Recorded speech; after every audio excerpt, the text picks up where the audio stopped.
اللہم صلی علی سیدنا محمد وعلی آل سیدنا محمد وبارک وسلم۔ ایک جملے میں میرے نبی پاک علیہ السلام نے ساری کائنات کی ساری تاریخ، سارا حسن، سارا وقار سمیٹ کے رکھ دیا۔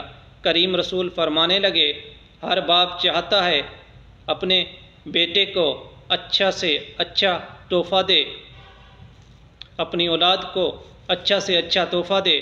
کریم رسول فرمانے لگے، حضور صلی اللہ علیہ وسلم فرمانے لگے، کسی باپ کے لیے اپنی اولاد کے حق میں سب سے بہترین تحفہ یہ ہے کہ اسے اچھا ادب سکھا دے، کہ اسے اچھا ادب سکھا دے، کہ اسے اچھا ادب سکھا دے۔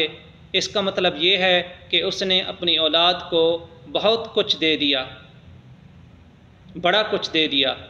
اگر ہم اپنی اولاد کی تربیت کرنے میں کامیاب ہو جائیں، اگر ہم اپنی اولاد کی حسین اور خوبصورت تربیت کرنے میں کامیاب ہو جائیں تو ہم نے اپنا گھر بنا لیا۔